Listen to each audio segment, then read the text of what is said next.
You're listening to the Danish Tubecast, the number one podcast for those learning Danish.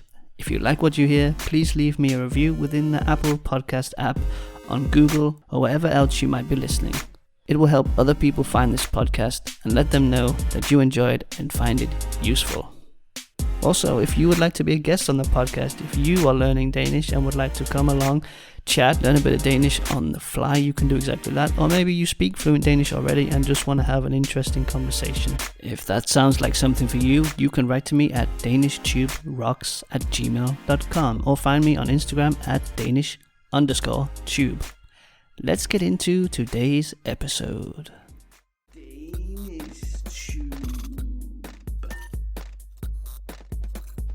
For ord svigter, taler musikken. Where words fail, music speaks. Det er et citat af Danmarks famøse forfatter H.C. Andersen. Det giver meget god mening, synes jeg. Men hvad betyder det for dig, Brooke? Og velkommen, Brooke. Det er dejligt at have dig tilbage igen som co-vært. Det er fedt. Tak, LJ. Hvad så? Jeg er du tilbage. kalder mig for LJ, det kan jeg godt lide. Ja, jeg prøver.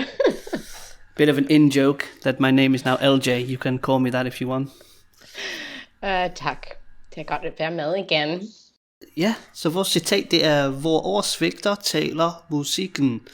Noget som H.C. Andersen har sagt. Hvad tænker du på, når du hører det? Well, først, det er meget interessant, fordi han er forfatter, og han kan våge at sige et ord nogle gange svigter os.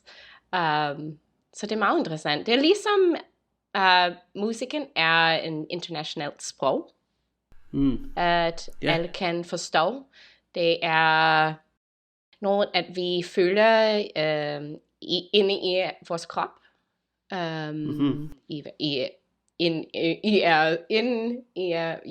my gosh. Inde i vores hjerter og hjerne. Inde i vores hjerter. Yeah. In our hearts. Yeah. It's an international language. We feel it sometimes when words let us down, which they do, and sometimes, for example, we say the wrong thing. Yeah, nogle gange kan musikken sige det bedre, end vi kan med ord. Yeah, and I think it's interesting that he's an author, like a famous author, and he can even be the one to admit that sometimes words aren't enough. Ja, han indrømmer, at nogle gange er ordene, det er bare ikke nok til at kommunikere noget. Ja, så nu har jeg et spørgsmål, fordi jeg har jo ikke set hørt famøs før. Så er det bare en synonym for berømt? Ja, det er det. Okay. Jeg lærer, mens vi snakker. Det er godt. Det er pointen. Ja. Eller det er ideen bag podcasten, at vi alle sammen skal lære noget af det. Både om dansk, men også i dag om musik, og det er episode nummer 51. Mit navn er Liam, dit navn er Brooke, så alt det der, det er på plads nu, så vi kan fortsætte. Episode 51 about music, I'm calling it, musik er godt for sjælen. Music is good for the soul. Do you agree? Do you disagree? Let us know. Jeg synes, det her citat, det refererer lidt til musikkens mystiske kræfter. It's mystical powers. Det er sådan lidt svært for os at... Jeg synes, det er meget svært at forklare, hvorfor det er, vi elsker musik så meget. Hvad synes du? Hvad er grundene til, at vi elsker musik? What are the reasons for us loving music so much? Og det er interessant, fordi vi har brug for musik i livet. Men ligesom andre ting som mad eller drinks, vi skal have den for at overleve. Men musikken, det er ikke sådan. Det er bare en ekstra, men det giver farve til livet. Og vi kan bare fare vild i musikken. Get lost in the music, I like it. Vi kan fare vild i musikken. Vi kan udtrykke os igennem musikken. Og forbinde os med andre folk, andre mennesker igennem musikken. Yeah. We can express ourselves and connect with other people. Hvordan forbinder vi, eller bliver vi forbundet? Jeg tror, jeg tænker på to grunde. Første er traditioner omkring musikken. Let's see, national sange, eller fødselsdage, bryllupper, den slags ting. Ja. Og det er også en måde, at vi kan identificere på. Vi kan lide, jeg går op i popmusik. Jeg kan lide rapmusik. Jeg er bare, I don't know, punk. Så det er en måde, vi kan sætte os, I don't know how to really say it. Det er en måde på at det er svært at forklare. I forhold til andre folk. Så vi forbinder os med en cirkel om et omkreds, tænker jeg. Ja, med vise folk. Certain folks. Certain people. Yeah. Certain folks. Sounds very hillbilly when you say it in English. Jeg kan huske en gang, jeg tog på restaurant, og jeg tror det var i England, og det var en tjener, som kaldte os hele tiden for folks. That is in English. Hi folks. Folks, he would say. Hi folks. How's it going, folks? Can I help you? And I was like, hvorfor siger han det? Det er så mærkeligt på engelsk. Det siger man ikke. Men whatever. We say it a lot now, I think, because fordi det er ikke så godt at sige guys nu. Okay, det er mere politisk korrekt på den måde, måske. Mange folk siger folk. Hey folks. How's it going, folks? Okay. It's not gender specific when you say folks. Makes sense. No, but you're saying that this thing of connecting with each other, we have traditions, we have national songs, we have birthday songs, wedding songs, all these kind of things that really pull us together. Og jeg synes, det er et fantastisk eksempel, fordi til en fødselsdag og nationalsangen og dem slags, vi synger det sammen. Det minder mig om, du ved, når du spiller musik sammen med nogen, eller hvis du ser et band, der er altid nogle tidspunkter, hvor musikerne, de kigger over på hinanden, og sådan smiler lidt, eller sådan, det ved jeg ikke, de føler den samme ting, de ved ikke helt, hvad det er, men de tænker begge to, det her, det er noget fedt shit, vi laver. I har et øjeblik sammen. Ja, der er et øjeblik, hvor man kigger ind i den andens øjne og tænker, kæft, det er sejt, det her. Ja. Det er meget hyggeligt. Jeg synes også, der er virkelig mange grunde til, at vi elsker musik. Det giver energi, for eksempel, når man skal rydde op i huset, hvis du skal træne, hvis du bare skal få humøret op. So if you need to clean up the house, if you need to train, if you just need to cheer up a little bit. Yeah. Det kan også hjælpe med fokus, hvis du er på arbejde. Der er nogen, der lytter til for eksempel klassisk musik, mens de arbejder og dem slags. Yeah. Eller omvendt, hvis du skal falde i søvn, så kan du finde noget afslappende musik. Yeah. So if you need to work, to focus, to sleep, eller bare slå tiden ihjel. If you just need to kill time, hvis du er i toget, og du rejser. Så der er virkelig, virkelig mange ting. Og den sidste ting, jeg tænkte, det var terapi også. Kan du forklare? Det er sådan, jeg har hørt, at der er noget, som hedder musikterapi, så det bliver faktisk brugt som terapi. Men jeg tænkte mere sådan generelt, det er noget, som hjælper os med at få nogle følelser ud nogle gange. Hvis vi har brug for at græde, eller smile, eller hvad det nu er, så kan musikken være med til at gøre det. Jeg er helt enig. Jeg kan huske nogle gange, hvor jeg var trist, og jeg vil bare lytte til trist musik. Men på den anden side, nogle gange er man bare glad, eller man skal komme i en god humør, så skal man bare lytte til hurtig og glad musik. Og jeg har lært nogle gange, en gang, at musikken hjælper med hukommelsen. how do I say this? Okay, Memory. helps memory, hukommelse. Ja, og fordi det aktiverer nogle del i hjernen, og at det kan hjælpe med smerte. Ligesom at banner kan hjælpe også. Ja. Så man skal spille musik og banner, mens man gør det. Ja. Ligesom Blink-182. Men jeg hører dig, og jeg har faktisk hørt en gang, at når man spiller musik, så bliver hjernen aktiveret på alle måder. Fordi der er virkelig mange ting, man skal gøre på samme tid. Man skal spille en rytme. Hvis man synger, så skal man også synge teksten, så man skal huske ordene. Ja. Og så melodien skal man også huske. Man skal ramme de rigtige noder, mens man synger. Så skal man bruge begge hænder på samme tid, på forskellige måder. Og det med at tale til sjælen, jeg synes, at nogle gange kan det også afsløre nogle følelser, som vi ikke vidste, at vi havde. Eller nogle ting, som vi ikke vidste, at vi følte. Eller hvis du hører en trist sang for eksempel, så kan det være lige pludselig, at du bliver rørt. Du bliver rørt på en måde, som var uventet. Det kan jeg forstå, ja. Meget dyb. Ja, meget.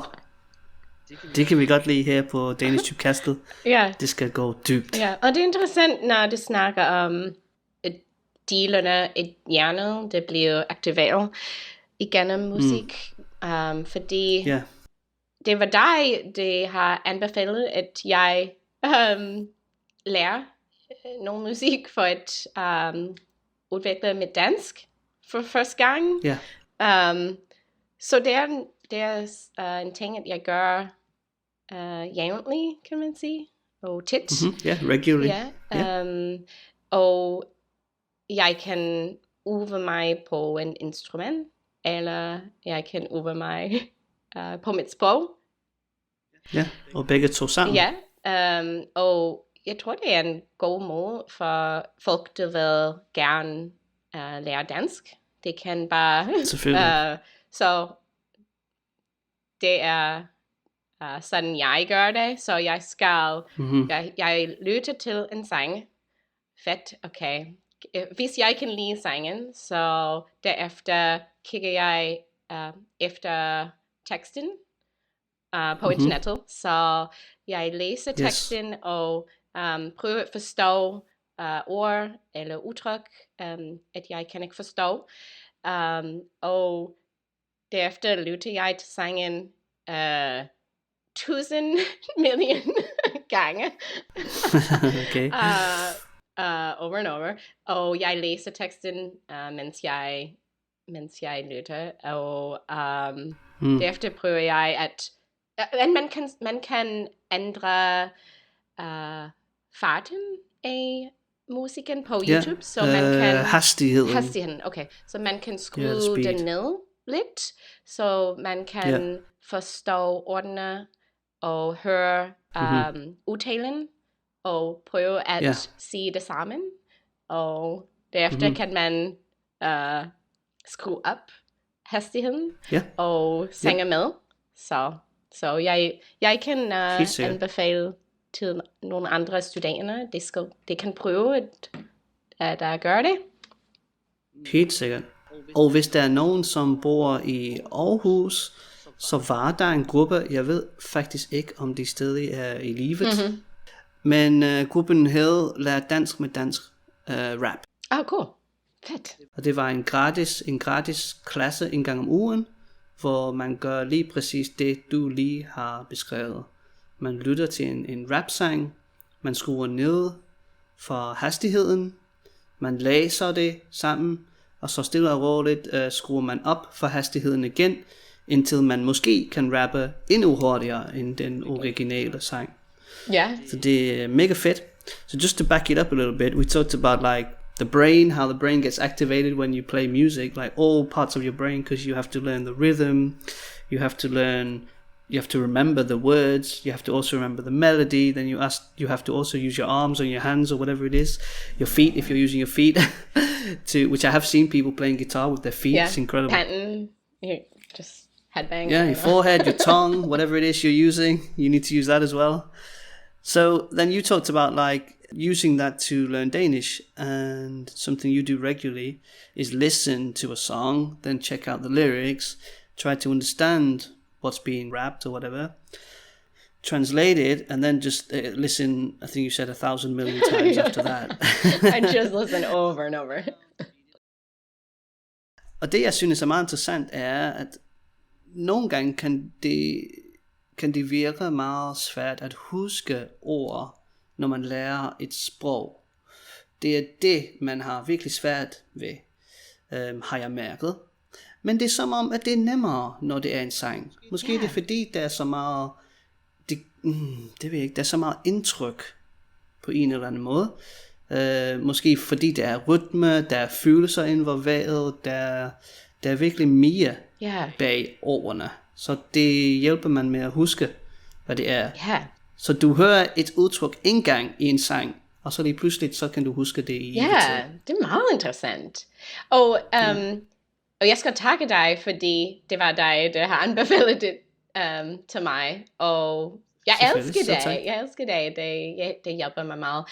Men jeg lærer nogle udtryk med det samme. Så det var i en sang, vi har lært sammen for nylig. Og det betyder nu. Hvilken sang var det? Med det. Med det samme. Yes. Ja. Så det var en Blak og Chameleon. Med det samme var udtrykket? Ja, med det samme. Okay, yes. Med det samme var udtrykket. Så, yes. Og hvad betyder det med det samme? Det betyder nu. Lige nu. Nu, right now. Immediately. Right away. Immediately. I will do it now. Jeg gør det med det samme. Men de tre ord alene, det giver ikke så meget mening. Men som udtrykket, så er det en helt forskellig måde at udtrykke sig. Så, men derefter så jeg udtrykket overalt på tv-serier og i andre sange. Og det var fedt at forstå. Det bliver brugt meget. Det er en måde at sige nu. Lige nu. Right now. Cool. Yeah, because literally translated with the same. Yeah. So on its own, it doesn't make any sense. I'm like, what are these people saying? Okay. I like it when you point that out, because I forget often about the little translations, and I just, because you just know it, but I'm like just struggling through it. I don't think about it. Yeah. But it's funny when you point that kind of thing out. Yeah. Fedt. Lad os tage en lille pause, så kan vi give et shout-out til Pani Pufelska. What a name. And I want to say shout out to Instagram. I think you replied to a story I made about music. Actually, I was like, hey, what music do you like and stuff. Pani Pufelska, I don't know your actual name. If that is your actual name, then cool. You replied with Rammstein, the German heavy band, which I thought was... Du hast. Yeah, du hast me. I don't speak German. Exactly, everyone knows the song. So I thought that was really cool because it was unexpected. I like it when people shock me, like, what? You know that band? Okay. Not that they're not super huge and famous, because they are. But it's just not often somebody mentions them. Ja, så det var det. Og så har vi vores lille segment, som hedder Skriv og Spørg. Danish Tube. Skriv og spørg. What the hell is skriv og spørg? Yeah, it is write and ask. It's that time in the podcast where I answer your questions. And if you have a question, Danish language related or not, it can be Danish culture related or not, it could be any question, write to me. I want to receive it and I want to answer it on the podcast. So write to danishtube@gmail.com or write to me on Instagram, Danish_tube. I'm waiting to receive your questions. Let's see what we have for today. Write and ask. Guys, I shouldn't say guys, I should say folks. Folks, if you have a question, write to us and ask it. If it's about Danish language, Danish culture, or just what color underwear I'm wearing today, doesn't matter. You can ask it. I don't know. It can be random, anything. So we have a question from Amy, which also came through Instagram, and she says, sometimes I hear the same word pronounced in two different ways, like the word mal is this a dialect thing? How do I know which way I should pronounce something? Hvad siger du til det, Brooke? Har du nogen viden om det? Okay, jeg har hørt det sådan meget og meget.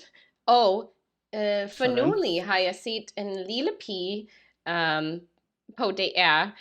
Hun sagde meget, meget. Ja, meget, bla bla bla bla. Og jeg ved ikke, hvor hun bor, men måske har det noget at gøre med det. Måske. Nogle gange er det en dialekt ting. Man siger ord på forskellige måder, ligesom i Sønderjylland, der siger de dag i stedet for dag. Så jeg faktisk sagde goddag, de siger goddag. Ej. Jeg har hørt folk sige dag, bare dag før, for hej. Okay, dag det er noget andet, fordi that's a way to say hello. Okay, men det er ikke det samme. But they are pronouncing the word day like dag. I understand at least. I haven't actually been there, so. But I have some classes with somebody who lives there, and she often slips into that accent and then sort of corrects herself, but it's not wrong. But anyway, this example we have mal and mayat.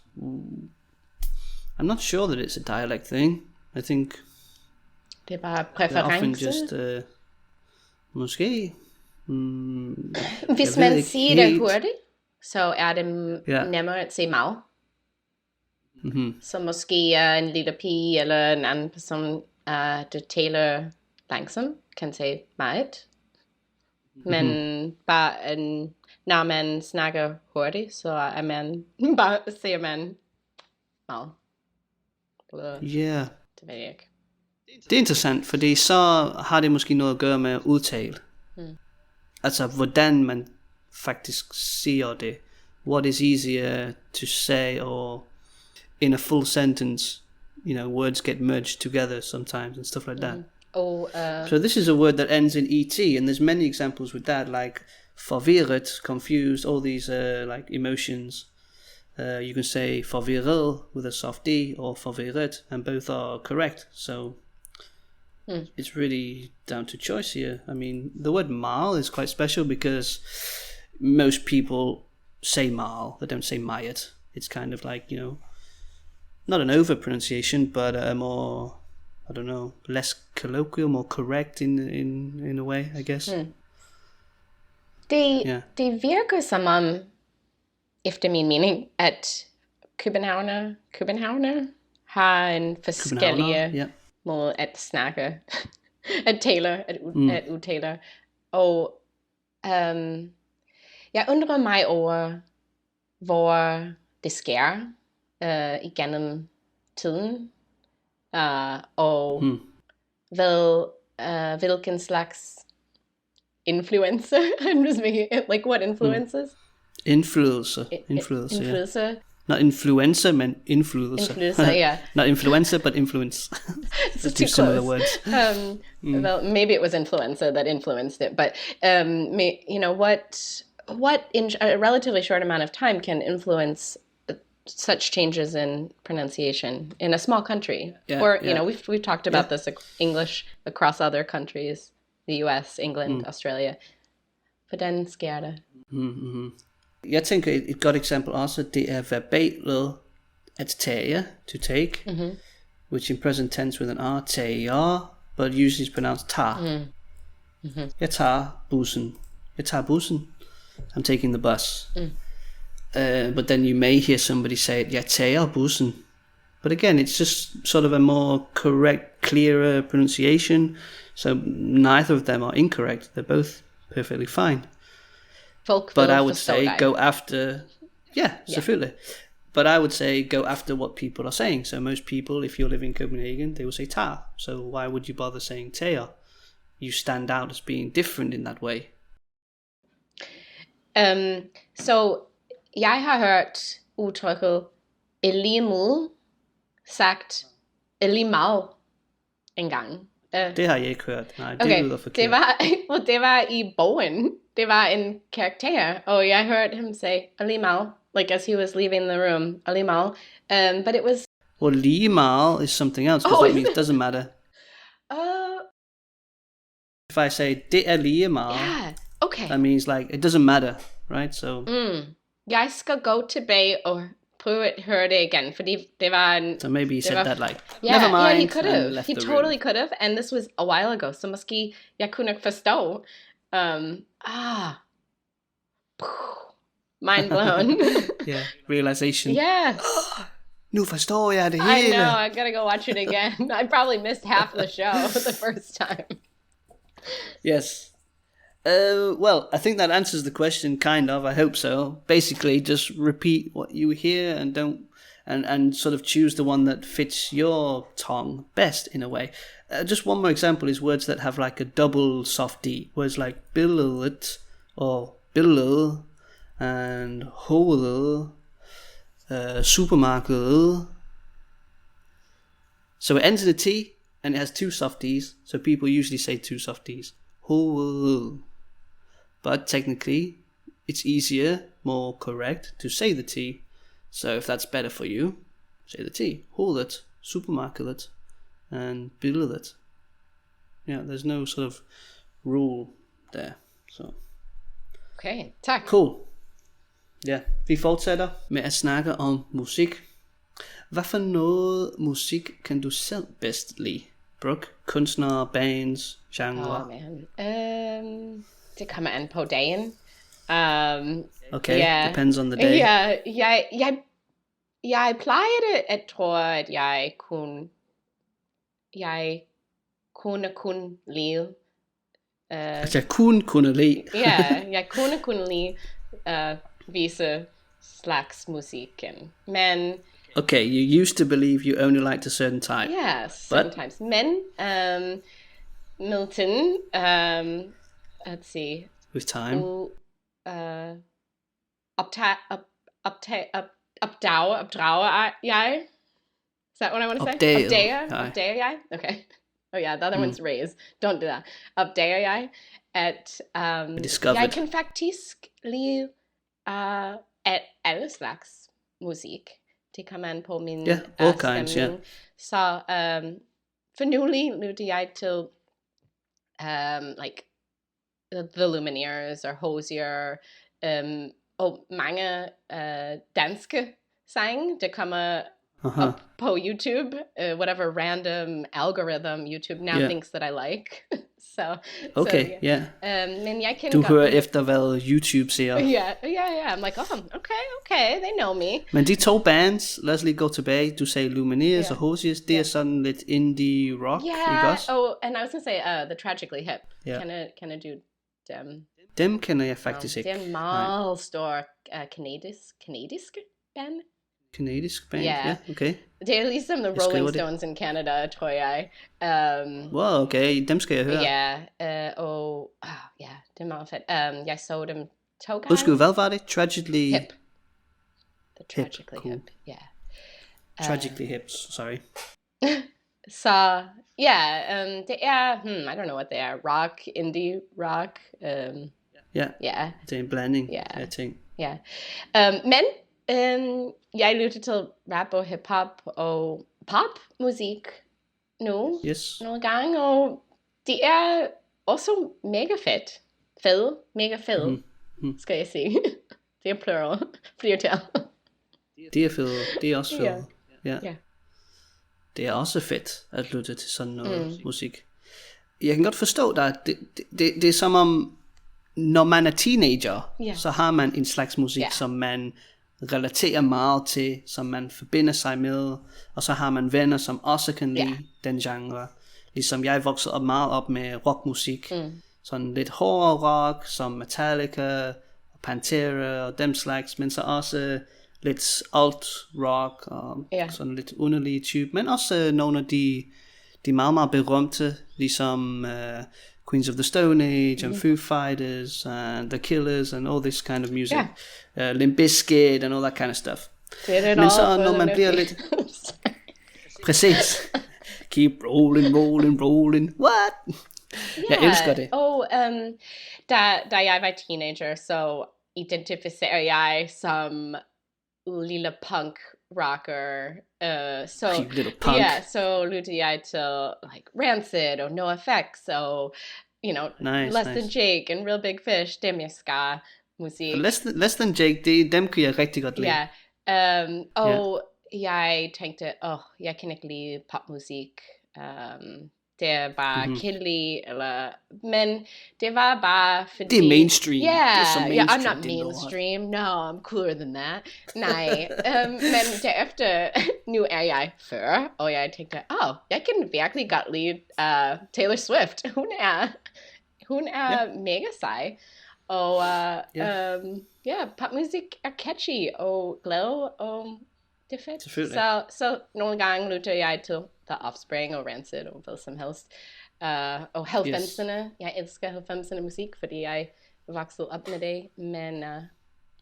Men jeg... Hvem tænker du på, når du siger musik fra 90'erne? 90's music?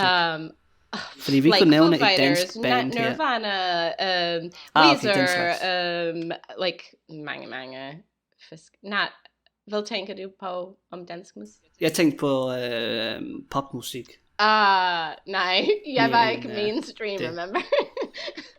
nej. Husk, at jeg var... Der var mange sådan cheesy popbands i 90'erne. Okay, så hvilke bands tænker du på? Nej, kan du altså det er amerikanske, det vil være Backstreet Boys og dem slags. Men så var der også nogle, det var lidt joke-agtigt, ikke også? Men Aqua for eksempel, with Barbie Girl, det var det danske fænomen. På det tidspunkt kunne jeg ikke lide den, men jeg kan huske år for år sangene. Selvfølgelig, alle kender den sang. Backstreet Boys Barbie Girl. Like, det er tilbage i mit hjerne. Hjernevask. Det var fuldstændig hjernevask i 90'erne. Så, og når man kigger tilbage på de der sange, de er faktisk gode. Backstreet Boys, de har skrevet, eller de har sunget, det ved jeg ikke, om de har skrevet den, men de har haft nogle virkelig gode sange. Det har de. You can't be a hater. Like, don't be a hater. Det kan man ikke benægte, skulle jeg sige. You can't deny it. Okay. Men du nævnte i starten, og du har nævnt mange, sådan Foo Fighters, Weezer, dem slags. Hvad kan du lide ved dem, synes du? Hvad er det, der tiltrækker dig? Det taler bare til mig. Hvis jeg prøver at finde en tråd mellem bandene, at jeg kan lide, jeg tror, at de taler gode historier. Okay, i deres sange, så jeg kan lide teksten. Selvfølgelig skal jeg lide rytme og instrumenter. Yes. Og melodier. Men jeg kan virkelig godt lide teksten. Det skal tale til mig. Sådan, okay. So you like the lyrics. The lyrics are what pull you in if there's a good text, a good lyric. Og en god historie. En god historie. Det taler. Interessant. Så det er ikke kun musikken, som tiltrækker os. Det er ikke kun melodien. Det er også de ting, som folk de synger om, de siger. Selvfølgelig, det er det. Og hvis man følger en musikkunstner, så kan man nogle gange lære lidt om deres liv, og hvorfor de skriver. Sagde du, hvis man føler eller følger? Følger. Okay. Yeah, selvfølgelig. It sounded like you said if you feel a musician. I was thinking, I did. Shouldn't do that unless you give him permission. But if you're a stalker. Okay. If you're a groupie, it's okay. Shoot.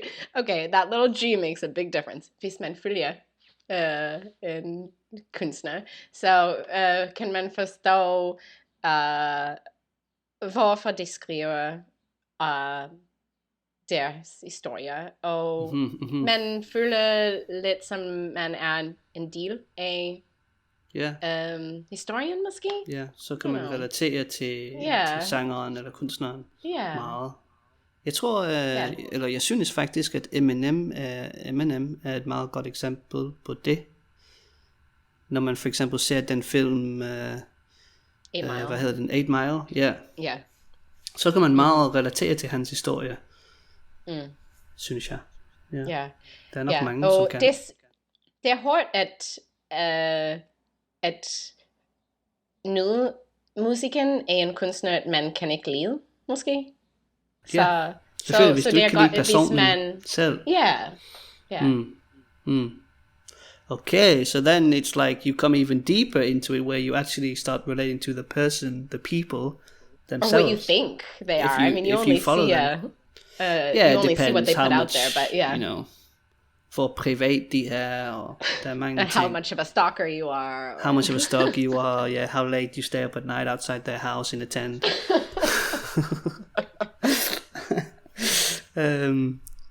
Fedt. Og du spiller selv ukulele, ikke også? Hvor længe har du spillet, og hvad fik dig til at starte? You play ukulele.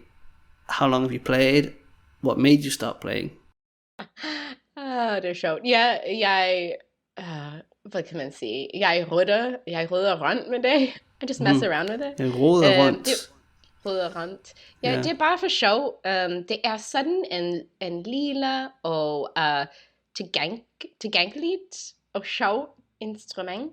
Okay, det er sådan meget praktisk på den måde. Ja, man kan tage det i skoven eller på stranden, og det er okay, hvis det bliver ødelagt. Det er bare for sjov. Så det er meget, it's like very approachable. Det er en lille legetøj, som man kan tage med overalt. Og ja, jeg har spillet i 3-4 år. Okay, måske. Yes. Og jeg startede, fordi jeg prøvede det ville være sjov at spille en instrument, og det er, som jeg har sagt... Instrument. Det er ikke et fransk ord denne gang. I always do that. Jeg ved, hvorfor du gør det, fordi der er nogle ord som temperament og kompliment. Ja, hvor det lyder lidt fransk, men instrument, det sker ikke med instrument. Okay. Okay, undskyld til alle, der lytter med, so I don't want to screw you up, don't listen to me. Instrument. Don't say that, don't turn off the podcast, keep listening. Don't do like I'm doing, do like Liam's doing.